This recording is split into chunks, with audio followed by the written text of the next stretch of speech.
Good Tuesday afternoon to you. It's 4 o'clock time for Sports4CLE. Hope you had a great holiday weekend. We are back to talking Browns a little later in the show. Fred Greetham from the Orange and Brown Report and Ashley Bastock from cleveland.com, as well as the Plain Dealer, will join us. We begin by talking Browns. Mike Florio from Pro Football Talk on the importance of the way Judge Sue L. Robinson's decision is written, and also how important it is the way it's presented, even if it's appealed. There's going to be two key ingredients to the final decision. One, her findings of fact, because those findings of fact are binding on Commissioner Roger Goodell if he decides, or if he is requested, to handle an appeal of her decision. Remember, either side can pursue an appeal unless there's no discipline issued at all. At that point, it's over. Any discipline imposed, Deshaun Watson can appeal and ask for less. The league can appeal and ask for more. Both could happen. Both could be sufficiently unhappy with the outcome that one side wants less and the other side wants more. But her findings of fact are binding on the appeal process. So how she explains what the facts are based upon the evidence that was presented, more on that in a second. Once again, there will be about a 20 to 25 page written decision on this suspension. Those facts are binding, means both have to agree to them. That's why they went to this arbitrator as a disciplinary officer, Sue L. Robinson. Florio also talked about the process of coming to a decision for Judge Sue L. Robinson and what she has to figure out and how she will arrive at that decision. The other key part of her ruling obviously will be the ruling, the decision, how she takes those facts and applies the law to them. That's always important in any legal setting. And here the law is the personal conduct policy.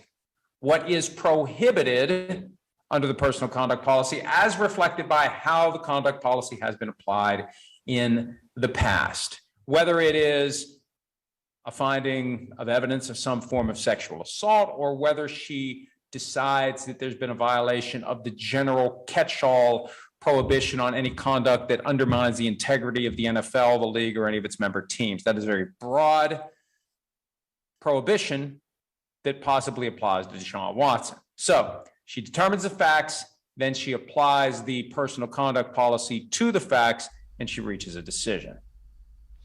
And again, it is the personal conduct policy that is kind of the baseline for what Deshaun Watson would be charged with, violation of that personal conduct policy. All right, one more clip from Mike Florio. Just on the punishment of Watson and the NFLPA's defense relative to how other owners have been treated. This man must be punished because he has engaged in behavior that undermines the integrity of the NFL, its teams, etc.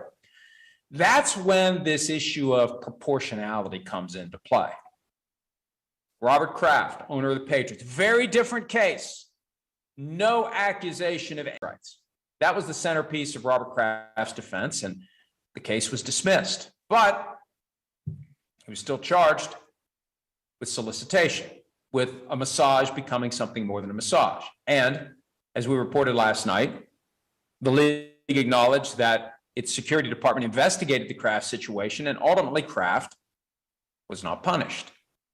So if the investigation resulted in the conclusion that one of the owners of the 32 NFL teams got a massage that became a sexual encounter, and he wasn't disciplined for conduct that undermines the league, its teams, et cetera, or puts people at risk, it's just, hey, this is the kind of behavior that's only going to lead to trouble for the shield.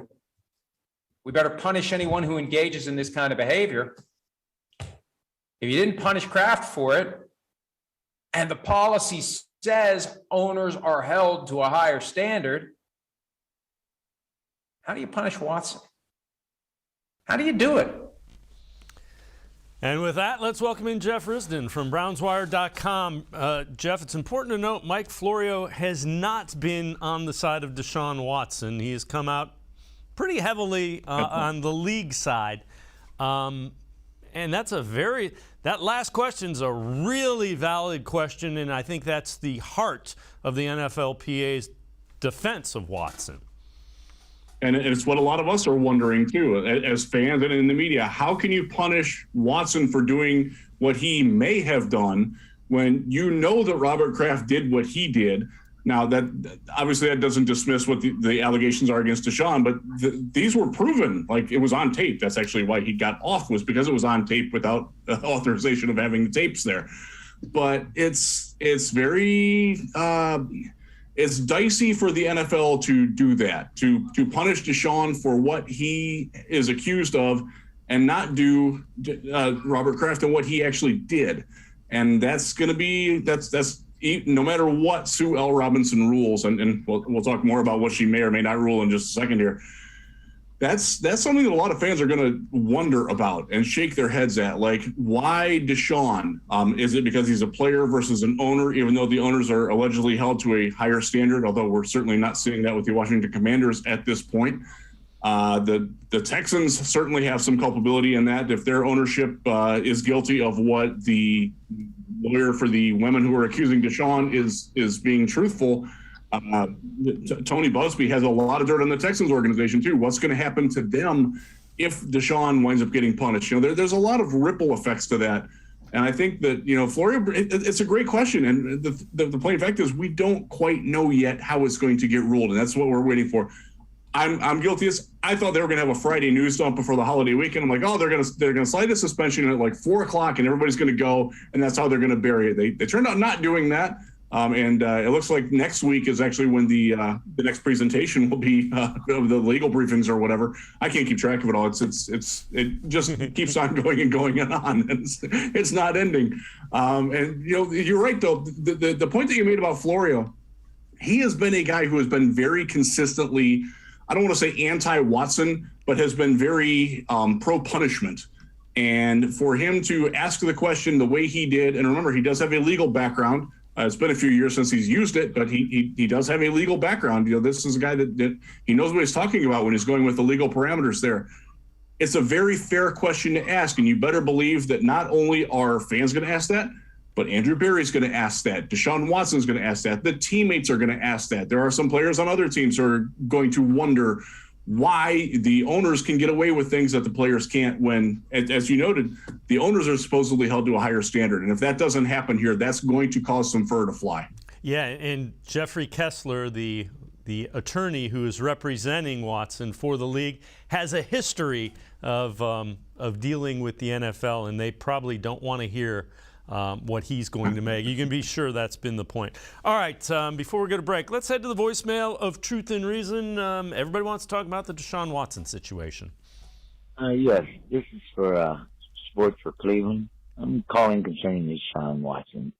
It'd be a shame if America suspends, if the NFL suspends Deshaun Watson for any amount of games for just being a young man, doing young man foolish things. He didn't coerce, he didn't break the law. Let's play football. All right, as always, appreciate all the voicemails. Jeff, and it's important to note, he would not be punished for breaking any law. It's a code of conduct. It's the NFL, as part of their thing, thinks that their players should have a higher standard that they're held to. So that's what the NFL is basically saying. You're hurting our reputation. For lack of a... It's important to note that the NFLPA agreed to that as well. They signed off on that higher standard. And it's confusing. I will certainly give the color that.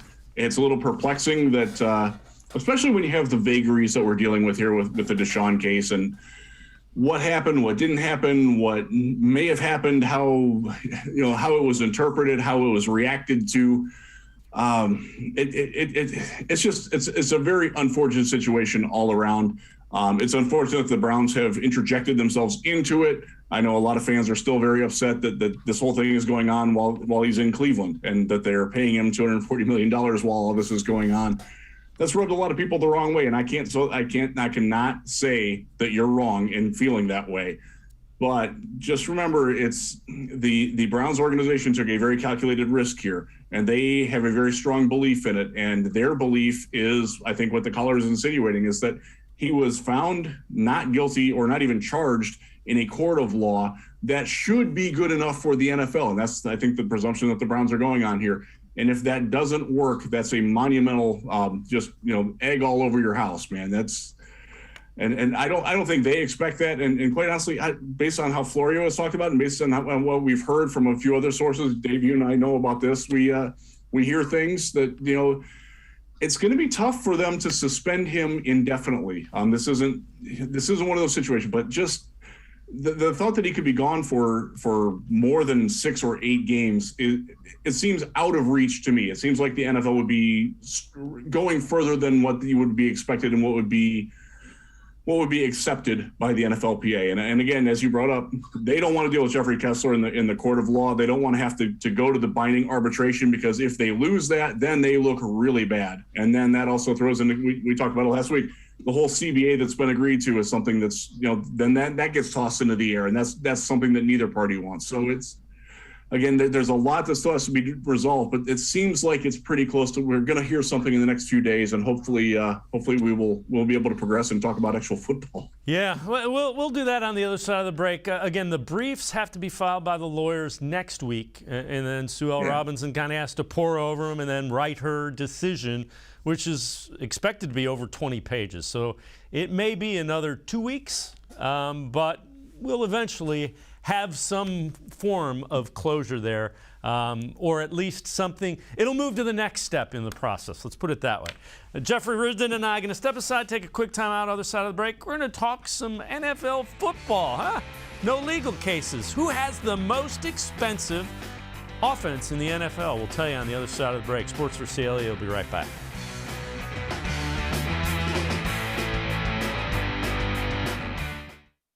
Come back to go forward. Back to learning new things. Back to pursuing your dreams. Tri-C has flexible learning options to fit your life. And every year, more than 1,000 local companies provide Tri-C students with real-world learning. The right education can boost your lifetime earning power by hundreds of thousands of dollars. Start now with a college education you can afford. Tri-C, where futures begin. When it comes to selling you a mattress, most retailers are handing you a long line of extra steps that drive up costs and create confusion. At the Original Mattress Factory, we simplify the mattress shopping experience by building mattresses and box springs in our own local factories and selling them direct to you. It's short, sweet, and simply makes sense. So experience more than just the mattress store. Experience an original, the Original Mattress Factory. The Ohio Lottery Partners in Education program recognizes role model students and teachers from across Ohio. Nominations can now be done completely online. To nominate a deserving teacher or student, go to ohiolottery.com. In the About section, find Partners in Education. There you will find links to the nomination forms. Students kindergarten through 12th grade can be academic all-stars. Teachers can be honored as a Teacher of the Month. The Ohio Lottery Partners in Education, where stars shine.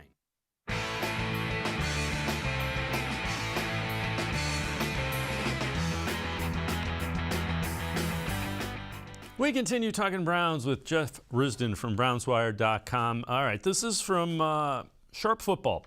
They tweet out the most expensive offenses in 2022. Number 1, the Detroit Lions at $123 million. Cowboys, $1 million under that with the Commanders. I want to know what the Commanders are spending money on. Chiefs, a bargain at 6th, 120.4, and then the Browns down at number 9 with $112 million. Least expensive, in case you're wondering. Falcons, Steelers, and Bears, least expensive offenses.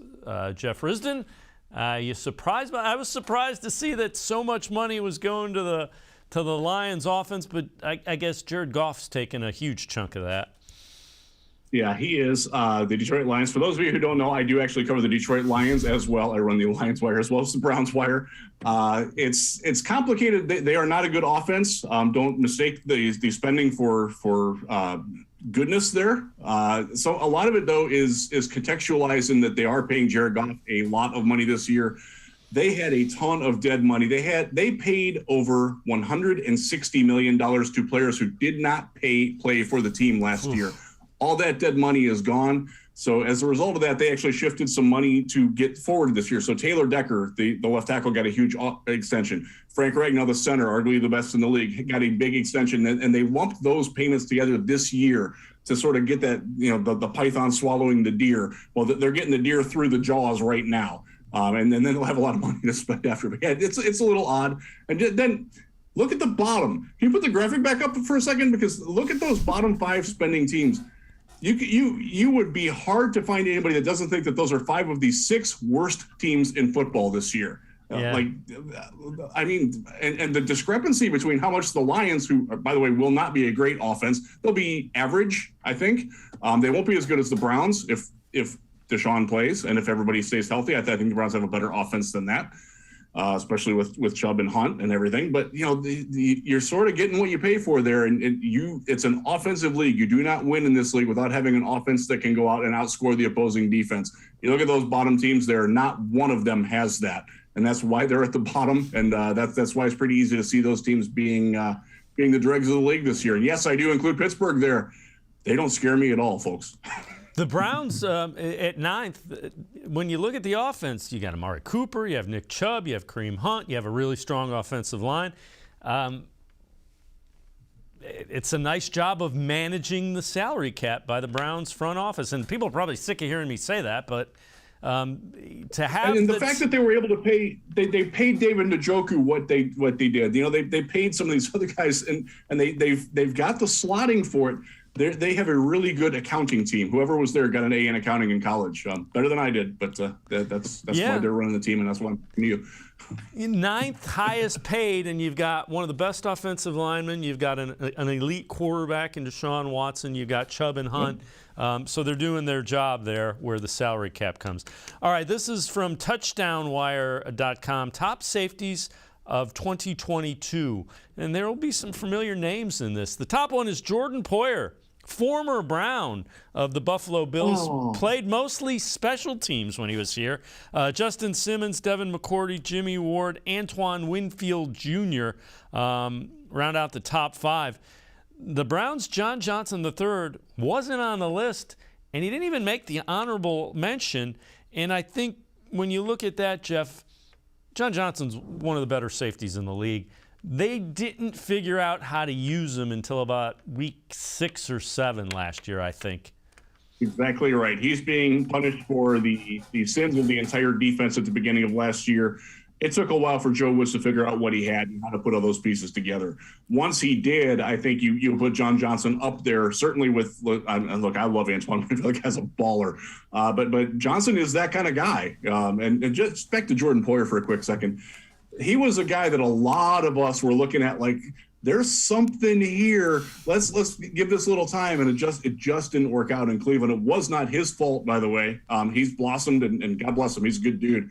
It's cool to see him get the recognition. And remember, Justin Simmons, a guy that a lot of people wanted in the draft process too. I remember covering that draft. There were a lot of Browns fans who were like, go get me that guy. Didn't work out that way, but Johnson absolutely belongs there. And by the way, Grant Delpit and the way that they're going to use him this year, I think he's going to put his name.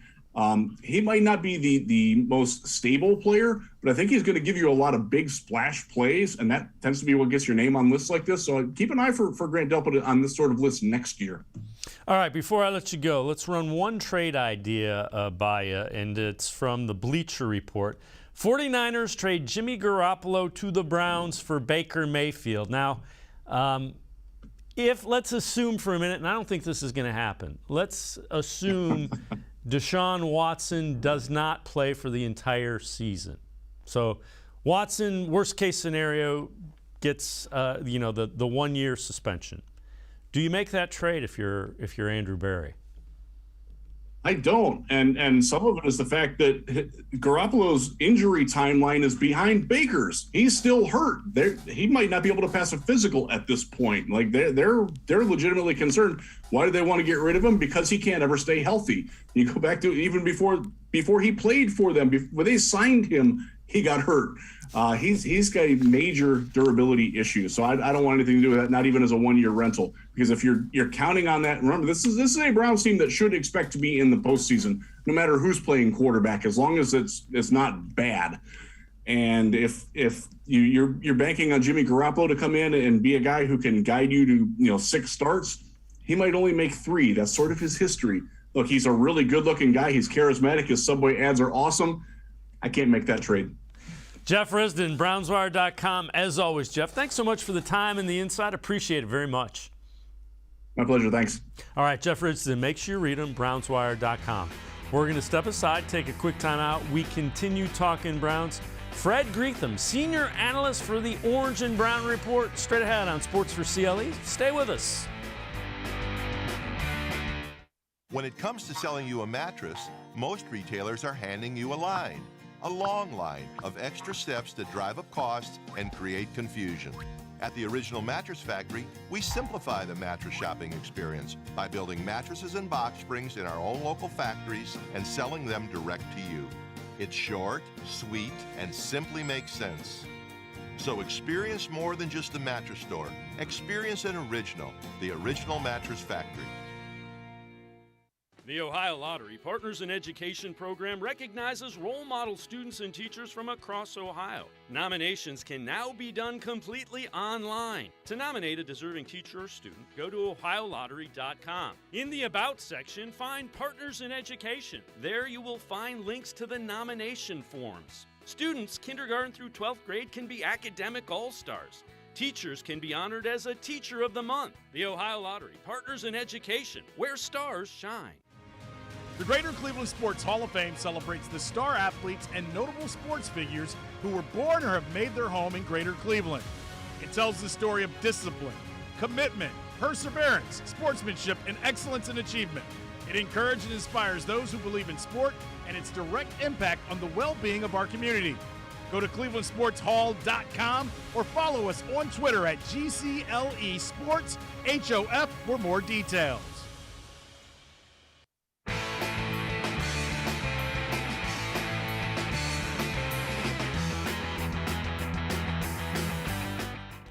Sports4CLE continues. We continue talking Browns. Mike Florio from Pro Football Talk on what his sources have told him the NFL presented to Judge Sue L. Robinson in the Deshaun Watson disciplinary hearings that wrapped up last week.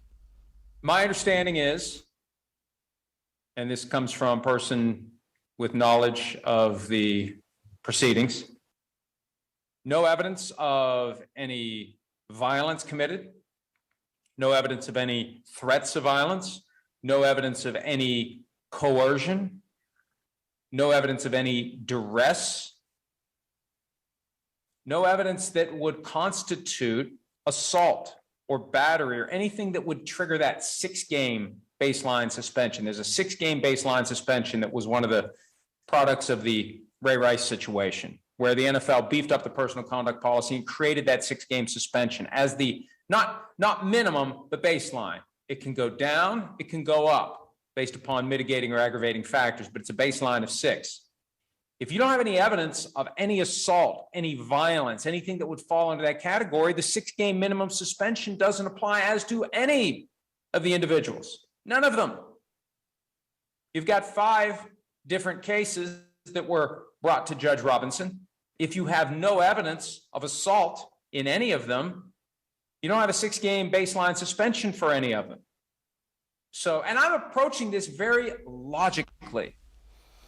The other thing that would tell you, if you don't have that evidence, that's the reason that a couple of grand juries returned the no bill and that it did not go forward with the proceedings.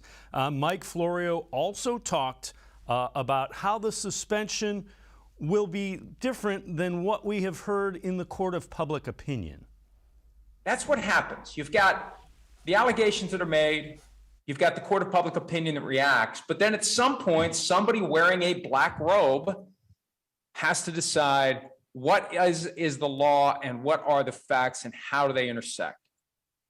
And if you don't have evidence of actual assault, if you can't prove, and the NFL's got the burden here, if you can't prove that an assault happened, you go 0 for 5. In your effort to get to the baseline 6-game suspension. You don't even get close to a year. See, there'd been a loose sense And I fault Deshaun Watson's camp for not effectively creating the narrative and pushing back and explaining to reporters and providing smoking gun evidence that helps show that some of these cases may not be very strong. This is on them. When Tony Busby was scoring body blow after body blow in the court of public opinion, and Watson's camp wasn't doing anything other than saying, oh, there's no crime in seeking a happy ending. I mean, you need something better than that to convince people. With that, let's welcome in Fred Greetham, senior analyst for the Orange and Brown Report. Fred, appreciate the time and the insight. From what we've heard, and again, everybody nationally has their sources, but from what we have heard, has your thoughts changed at all about what went on with that 3-day hearing for Deshaun Watson and the disciplinary hearing that went on in Delaware? Well, David, thanks for having me on. Not really. I mean, I just think that, you know, the information that's come out is obviously appalling, disgusting to talk about. None of us really want to talk about it. I think when we were on before with you not too long ago at minicamp, kind of the same thing, that like he was talking about the court of public opinion is really driven up to the point where the NFL is very cognizant of their how they come out in the court of public opinion because of the Ray Rice and some of these other things in the past. So what you have here is they're trying to thread the needle. They want some punishment so Watson doesn't come out scot-free, but by the same token, you brought in an arbitrator that you hired hearing their first case, and if she's judging it on the facts of the case presented by the NFL, like we said before, it's lose-lose for everybody. But I think what Florio, my biggest takeaway is he was very anti-Watson, and everything that it seemed like I was reading from his camp was that he's out indefinitely, he's out for over a year. The commissioner should put him on the exempt list. And just recently, now, obviously his source is somebody he trusts very well, and he's from the Watson side of things, I would assume. He's not hearing the NFL side of things. But, yeah, I mean, he laid it out there, is that's what you have. You know, the criminal investigation, there was no indictments, and now you have, a lot of numbers, and that's the thing everybody comes back is, well, there's 24, and I think with these most recent allegations that the Busby brought up with HBO and all these things, just kind of a constant drip, it just seemed overwhelming that the NFL has to do something. They leaked out, that they were pushing for indefinite over a year. I think that wasn't by accident, because if the judge comes back with less than, I say, well, we wanted this, but we got to go with what the judge says. But the fine line here is she could say no suspension and there's nothing they can do about it. Or if they come out in the 6 to 8 game range, the NFL then, if it's appealed, can up it for a full season. So it really, I don't think anybody really knows right now. It could be nothing to a indefinite suspension. So everything's on hold until the courts separate it out. Yeah, and really, you can't think about the Browns until you figure out how long is Watson going to be your quarterback, if he's going to be your quarterback, and then what happens with Baker. The dominoes fall after the decision is rendered and we know how long Deshaun Watson is quarterback. All right, let's move on to some football. So this is from Sharp Football. Warren Sharp tweets out, most productive teams in goal-to-go situations. Number 1 is Tennessee, 2 is Dallas, Kansas City 3rd, Seattle 4th, and the Browns were 5th. Not surprising when you think you have Nick Chubb, and Kareem Hunt I know is hurt a lot of last year, but that's a pretty devastating duo in the red zone. How important is that? The goal-to-go situations, when you get down there, you come away with touchdowns. That's the mark of a good team. Yeah, most games are decided by 6 points or less, and the difference in most games is touchdowns versus field goals. And Obviously, the Browns have the playmakers. They added Amari Cooper, and goes back to the first question we talked about is Deshaun Watson. I think with him on the field, they'd be extremely dangerous team because he can run, and they have to keep an eye on all those other playmakers. And so I would assume being one of the top 5 productive, with Watson behind center. I don't know if I agree with that without him.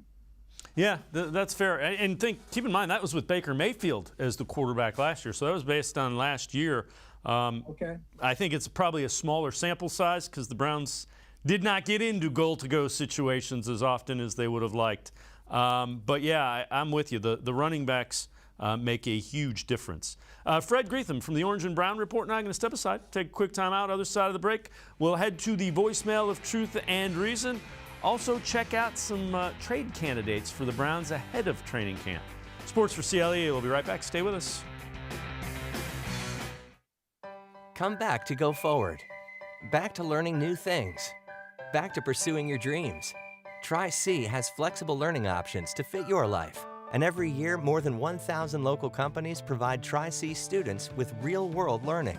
The right education can boost your lifetime earning power by hundreds of thousands of dollars. Start now with a college education you can afford. Tri-C, where futures begin. When it comes to selling you a mattress, most retailers are handing you a line. A long line of extra steps that drive up costs and create confusion.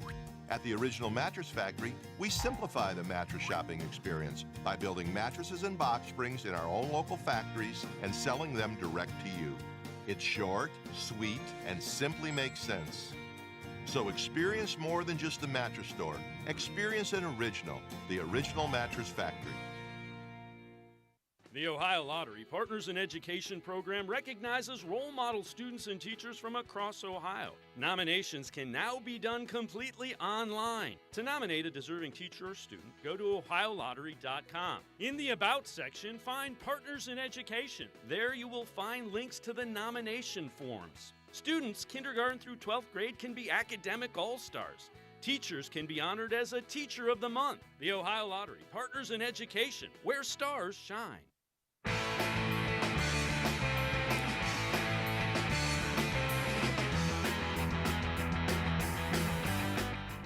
We continue talking Browns with Fred Greetham from the Orange and Brown Report. Time to head to the voicemail of Truth and Reason. This one about the Houston Texans and Deshaun Watson in the Deshaun Watson suspension hearing. Hey, what's going on? Kingpin here. Born and raised in Cleveland, lifelong Browns fan. What's up, Dave? So my comment is about the Houston Texans. I feel as though they should be held accountable as much as Deshaun Watson. So at first I was on the fence, feeling a certain type of way, but over these last 3 months, more facts start coming out, and then we find out that the Houston Texans are involved in this too. So my opinion is I don't think Deshaun Watson was the only person that was getting these rubs. I think the other players were getting rubs too because they had a hotel with NBA disclosure forms in the locker rooms and stuff like that, So I feel as though the Houston Texans need to have their name dragged through the mud, discredited, just like they tried to do with Deshaun Watson over the last 2 to 3 months. With that being said, that's all. Go Browns. As always, appreciate all of the voicemails. Fred, I think Deshaun Watson punishment is separate from the Houston Texans punishment. Somebody brought up, Brandt brought up, the former president of the Green Bay Packers. If the Texans paid for the room, that is compensation over and above his salary, which would be a salary cap violation. So if the Texans are involved in those kind of things, they may lose draft picks. They could be fined. There's a number of things that may be coming the Texans' way. But Deshaun Watson is a separate entity from the Texans in this matter. Yeah, I would agree. I mean, he's responsible for his own actions, regardless of what the Texans did or didn't do.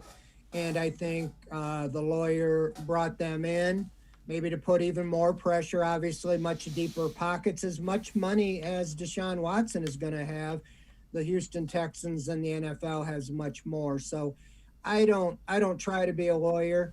I don't know what that all means, but I do think that He's responsible for his own actions, and that has nothing to do. And even saying that, to say, well, they didn't tell the Browns, everything, that's on the Browns to do their own research and find out, all the due diligence that they, purported that they were doing. So, yeah, I believe 100% it's a separate issue. Yep, and I think it will be dealt with as such. The other thing is Busby did that because now you're bringing the NFL in their pockets into it. A team's pockets much deeper. So it's another pressure point to try to get a settlement if you are Tony Busby, the plaintiff's lawyer. All right, let's move back to some football talk. So this is from the Bleacher Report. Browns' top trade candidates ahead of training camp. And it's kind of interesting. So they say Greedy Williams. Let's run through all three of them. Greedy Williams, running back Kareem Hunt, and quarterback Baker Mayfield. Well, Baker Mayfield nobody's going to argue with as soon as they can find a suitable partner that matches up with the salary. Baker Mayfield will likely be gone.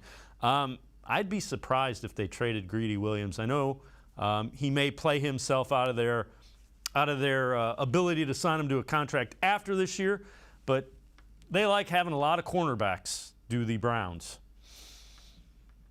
Yeah, absolutely. And, and he actually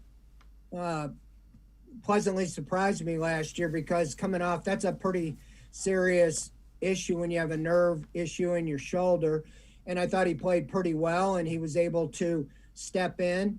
And I think the reason some of these guys are listed is because it's the last year of their contract, but they traded Troy Hill during the draft. And I think that would have been the time if you were going to move on from him. I don't see them trading him. I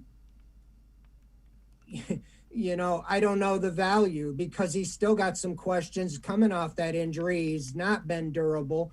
But like you said, cornerbacks are very, important to the Browns. They did have their top 5 returning until they traded Troy Hill, but they still had 4 of the 5 returning. And you could say their top pick, Martin Emerson, they would assume that he would be in the top 5. So they feel like they're pretty good in that position. So I would not see them trading Greedy Williams. I think I will say this before I talk about the other guys. I still think this has to do with Deshaun Watson, with Kareem Hunt or Dearness Johnson, or even, some of the other guys mentioned, is because what if they really are sight on the Super Bowl, I don't think you're going to trade a Kareem Hunt or a Dearness Johnson even, or a Greedy Williams. Why would you weaken yourself? You go for it. But if you get a Deshaun Watson out for the year or more than half the season, they might say, well, we really don't feel like we can go all in this year, and let's try to get some more assets for the future. Kareem Hunt, obviously $6 million, wants to stay here. Dearness Johnson showed last year he's pretty viable. Right now, they would have $14 million committed to the running back if they keep those top 3. So that's why most people assume one of those would be traded. But I cannot see him trade Kareem Hunt if Watson's playing from early in the season. The other, questions, I think I'll come back to that. Who's healthy and who's not? Why would you do that going in before the season? Baker Mayfield, I even think there's an outside chance that they're holding out to see what happens with Watson because, again, I've said this and I've heard more and more people talk about it. If they lose Watson for the year, I don't know what's a better alternative. I will tell you personally that Baker Mayfield's a better quarterback than Jacoby Brissett. They might not think that, but I think it is. And the guy's getting $19 million. And if I was told I had 1 year left on my job, go do the best you can, you're going to be gone in a year for sure. I would try to put out my best, performance so I could get a job elsewhere. If I said, I don't want the job because you're getting rid of me next year, I don't think that would help me. I don't think that'd help anybody. So I don't know what they think. But it really doesn't matter what Baker thinks, in my opinion. Yeah, he's under contract for a year, so I agree, and it would be in his best interest to come back and play if Watson's out for an entire year. Oh yeah, by the way, Dave, we'll give you $19 million if you show up for that year. Yeah. I think you'd come. I would. Yeah, I'd come and I'd have a smile on my face. All right, let me ask you this before I let you go. Who's the most important Brown or two not named Deshaun Watson for 2022 if the Browns are going to be successful? Who has to have good years? I think it's on defense. There's a lot of them, but obviously Myles Garrett, Jadeveon Clowney for starters. I think that they can set the tone, but I think JOK can have a big year. I know I've mentioned more than one, but I just think it's on the defense. If the defense can keep them in games, I believe this offense will score enough points. Again, I'm assuming with Watson in there. But last year, the failure of the team going 8-9 was all on the offense. So the defense really didn't get going till the second half. If they can play that way all year, I believe they'll be in almost all the games, and the offense will be able to outscore them. Fred Greetham, senior analyst for the Orange and Brown Report. Thanks so much for taking the time. Appreciate it very much. As always, really good insight. Thanks, Fred. Thanks, Dave. Thanks for having me on. Fred Greetham, make sure you read him. Orange and Brown Report, senior analyst, always has some really good thought-provoking columns. We're going to step aside, take a quick time out. Other side of the break, we continue talking Browns. Ashley Bastock from the Plain Dealer at cleveland.com, straight ahead on Sports4CLE. Stay with us. When it comes to selling you a mattress, most retailers are handing you a long line of extra steps that drive up costs and create confusion. At the Original Mattress Factory, we simplify the mattress shopping experience by building mattresses and box springs in our own local factories and selling them direct to you. It's short, sweet, and simply makes sense. So experience more than just the mattress store. Experience an original, the Original Mattress Factory. The Ohio Lottery Partners in Education program recognizes role model students and teachers from across Ohio. Nominations can now be done completely online. To nominate a deserving teacher or student, go to ohiolottery.com. In the About section, find Partners in Education. There you will find links to the nomination forms. Students kindergarten through 12th grade can be academic all-stars. Teachers can be honored as a Teacher of the Month. The Ohio Lottery Partners in Education, where stars shine. The Greater Cleveland Sports Hall of Fame celebrates the star athletes and notable sports figures who were born or have made their home in Greater Cleveland. It tells the story of discipline, commitment, perseverance, sportsmanship, and excellence in achievement. It encourages and inspires those who believe in sport and its direct impact on the well-being of our community. Go to clevelandsportshall.com or follow us on Twitter at GCLE Sports HOF for more details.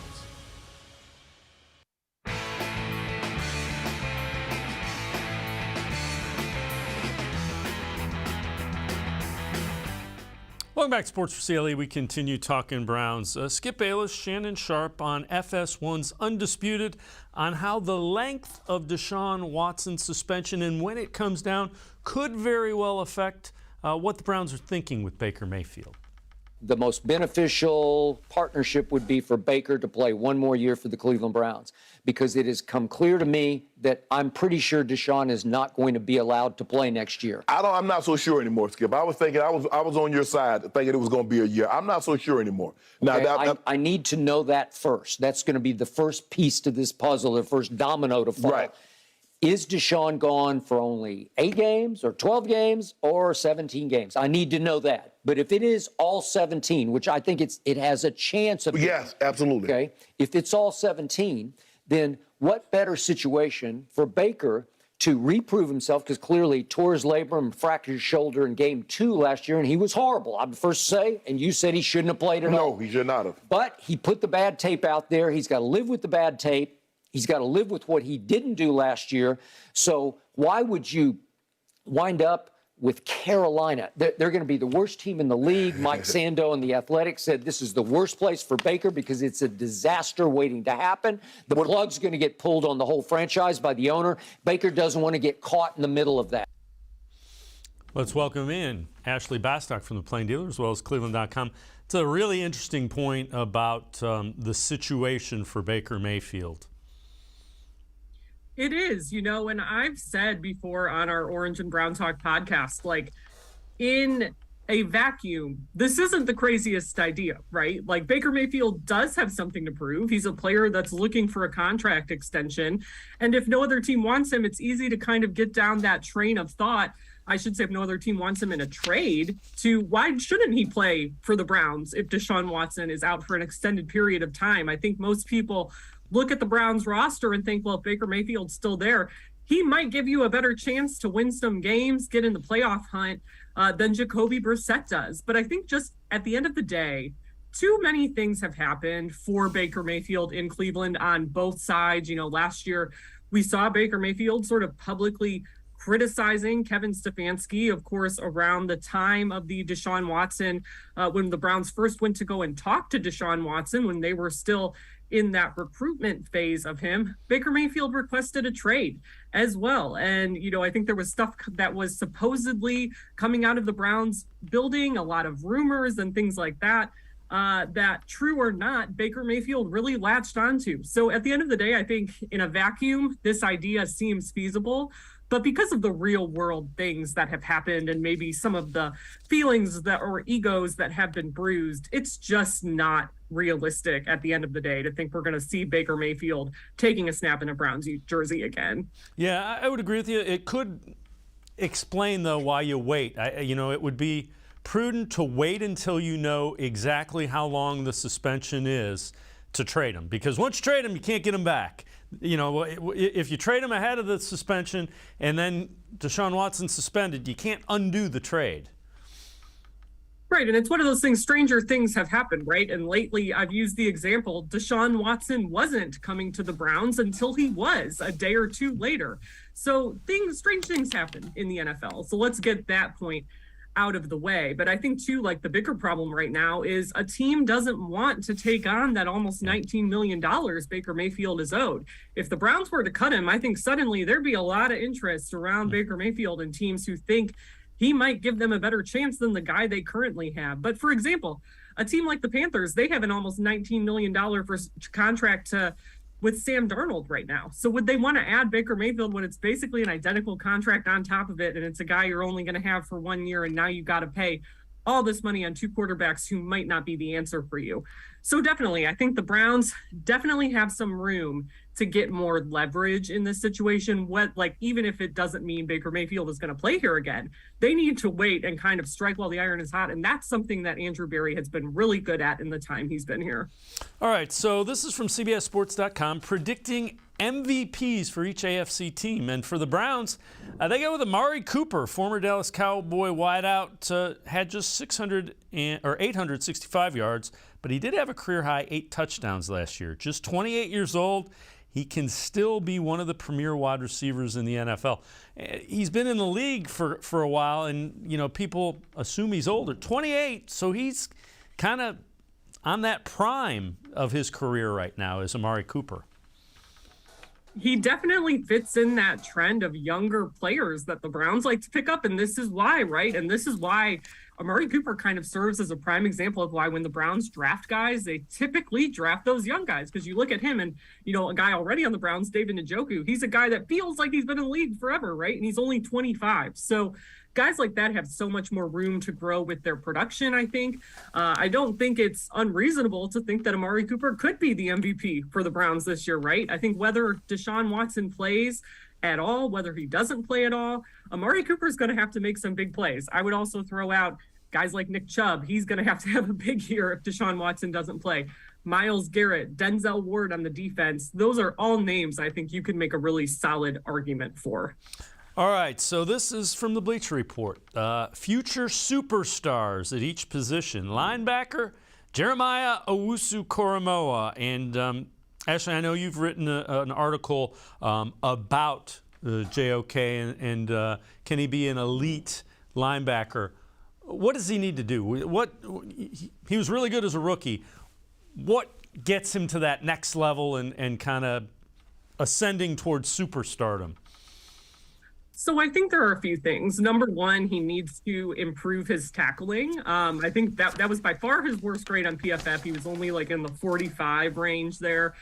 So not very good. All the other grades among all linebackers in the league, he was in, I think, like the top 24. I think also the Browns need to use him in blitz packages more and things like that. I think he's ready for that. Again, that's something we talked to with him during minicamp week. And he mentioned, even as a rookie, he felt like he was ready for more. Like he was like, I'm a professional, basically. And that's just kind of football or coach speak when coaches say they don't want to throw too much at a guy. So I think that's two things. And finally, it's just getting more experience and being out on the field. He had a fluky year last year. He had some weird injuries. He had a weightlifting accident. He couldn't wear a helmet because he dropped a weight on his head. He had the throat contusion against the Chargers. He had an ankle sprain. All kinds of weird things that kept him off the field for spurts during the season, in the preseason, and he hasn't had to contend with any of that yet. So I just think overall getting that more of that experience out there at the NFL level is really going to propel him. And in my story, I do answer the question. I do think he's on track to becoming elite. Now, I don't know if that's this year because elite is a big, big word, and we are only talking about a guy in his second year, but I think he has all the intangibles. He's definitely, I think, the youngest player that I've been most intrigued by on the Browns roster. Yeah, he is kind of the quote-unquote new age linebacker that the NFL is going to try to find more and more of. So it'll be interesting, and I'm with you. I think he is trending towards being one of the best linebackers in the NFL, and I think the Browns are going to find a way to unleash him. Ashley Bastock and I are going to step aside, take a quick timeout. Other side of the break, we'll take a look at the tight end position for the Browns. Sports4CLE will be right back. Stay with us.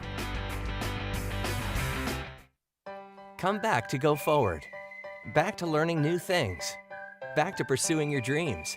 Tri-C has flexible learning options to fit your life. And every year, more than 1,000 local companies provide Tri-C students with real-world learning. The right education can boost your lifetime earning power by hundreds of thousands of dollars. Start now with a college education you can afford. Tri-C, where futures begin. When it comes to selling you a mattress, most retailers are handing you a long line of extra steps that drive up costs and create confusion. At the Original Mattress Factory, we simplify the mattress shopping experience by building mattresses and box springs in our own local factories and selling them direct to you. It's short, sweet, and simply makes sense. So experience more than just the mattress store. Experience an original, the Original Mattress Factory. The Ohio Lottery Partners in Education program recognizes role model students and teachers from across Ohio. Nominations can now be done completely online. To nominate a deserving teacher or student, go to OhioLottery.com. In the About section, find Partners in Education. There you will find links to the nomination forms. Students kindergarten through 12th grade can be academic all-stars. Teachers can be honored as a Teacher of the Month. The Ohio Lottery Partners in Education, where stars shine.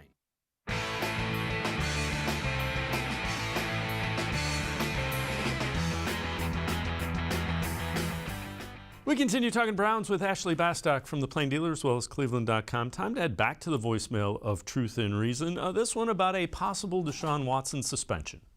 The whole Deshaun Watson thing, I've been doing some research saying that there might not be no suspension or he might get a lighter sentence. You know, like I said before, this is a crazy fiasco. And you compare that to Josh Gordon, that's a different situation in my book because they didn't have this new set of punishment system at the time when he got suspended. I just want to know what you guys' thoughts was. Go Browns.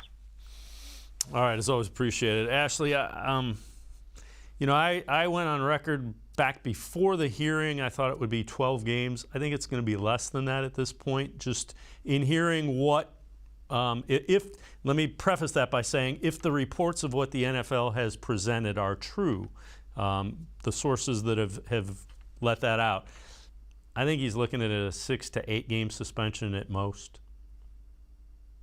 Yeah, and let's preface this all too by saying, and the caller alluded to it as well, is this punishment system has not really been utilized before. So it makes it, I think, really hard to kind of predict how everything is ultimately going to play out. But yeah, Dave, alluding to those reports that we've all seen, I think at this point, and knowing what I've learned about Sue L. Robinson, the person who's going to decide this initial suspension, I think it wouldn't surprise me if it was 6 to 8 games, quite honestly, and reading about how she ruled as a judge and how important evidence seems to her and things like that. So I think that is certainly a possibility. It's also a possibility for it to be a much longer suspension. And of course, we know the NFL has the ultimate trump card at the end of the day, because any appeal, and remember, either side can appeal. It's not just Deshaun Watson. The NFL side can appeal the initial ruling as well. And then in theory, Roger Goodell could have the final say on all of this, and it can be bumped up to whatever the commissioner sees fit at that point. So again, I just think it makes it so difficult to predict what's ultimately going to happen, and quite honestly, even what the initial suspension ruling is going to be from Sue L. Robinson, because she is an independent party, and that makes it really hard, and that's by design. It's more, I think this initial step is more like a courtroom, but it's not quite the same burden of proof that the plaintiff, quote unquote, side would have to prove in a courtroom. So it's really difficult to try to make a guess, but you can kind of see arguments on both sides for why an initial ruling might be what it is. Yeah, and again, Roger Goodell, everybody is making a lot about Roger Goodell having the ultimate say. This is a process that was collectively bargained. So if he does not want the wrath of the NFLPA, which he may or may not care about, he's going to be very cautious and defer to the judge if in doubt at all. All right, let's look at tight ends. This is from the 33rdteam.com. Those are the former NFL executives, among them Joe Banner, Michael Lombardi. They tier the tight ends. Tier 5, middling tight ends may have not reached their full potential yet. This is where David Njoku lies. Mo Alley Cox, Irv Smith, C.J. Uzomah, Tyler Higbee, David Njoku, Cole Kmet, and Hayden Hurst. Based on production, I would assume that's pretty fair to have him there. I look at David Njoku, and I think he has the ability to be elite in tight ends as far as among the NFL. Yeah, and I know, my colleague Mary Kay Cabot likes to say she thinks David Njoku could be an 8-touchdown per year kind of guy, and I tend to agree with her. And reading the quick description there that they had, it mentioned younger players who haven't reached their potential yet. I think that's a check. Again, I talked about it earlier. He's only 25. That's kind of crazy. It feels like he's been in the league forever. And guys who are really solid blocking tight ends, which, believe it or not, David Njoku has turned into that. It wasn't something he was known for throughout the early parts of his career, but I know the Browns really like that aspect of his game and think it's extremely undervalued. And I think that's true to an extent. His blocking grades, he graded out pretty good in running and pass blocking. So I think that's huge for them, and it's huge for how the Browns have ran their offense as well. And again, I just think he has room to grow. And we talked about it when he got that contract. That contract, I think, is paying him in a kind of a prove it type of way, prove that you're worth this money. I think a lot of people, or fans at least around the league, looked at the Browns and said, what are you doing giving this guy that much money? But at the end of the day, it may have been a smart investment for them if he plays with the potential that the Browns front office and the Browns coaches believe he has, which I know they think they can get a lot more out of him. And it's interesting, too, to see him play with Deshaun Watson whenever that chance comes, because Deshaun Watson has historically used his tight ends pretty efficiently. So David Njoku could fit in a lot more in that pass game than we've seen in the early years of his career. All right, before I let you go, let me ask you about the other tight end. What do you think about Harrison Bryant? That's another guy. He is really intriguing, different skill set than Njoku, but again, has the ability to be a very valuable weapon for this offense. And he's stepping into a different role this year, basically as the number 2 tight end now. And who would have thought a year ago, when we're talking about how much the Browns use 13 personnel, that there's a true position battle at that 3rd tight end spot right now. So like David Njoku in a lot of ways, I think Harrison Bryant is going to step into a larger role. And, especially him, how he performs doing those little things like blocking, especially when he gets in there, I think is going to be huge, because I think they're going to rely on David Njoku a lot in the pass game and everything like that. So it's definitely an interesting year for him too, and kind of see how he handles more responsibility, I think. Ashley Bastock, as always, appreciate the time and the insight. Thanks very much, Ashley. All right. Thanks, Dave. All right, Ashley Bastock. Make sure you read her pages of the Plain Dealer as well as cleveland.com. That's going to do it for this edition of Sports for CLE. See you back here tomorrow at 4 o'clock. Have a great night. See you tomorrow on Sports for CLE.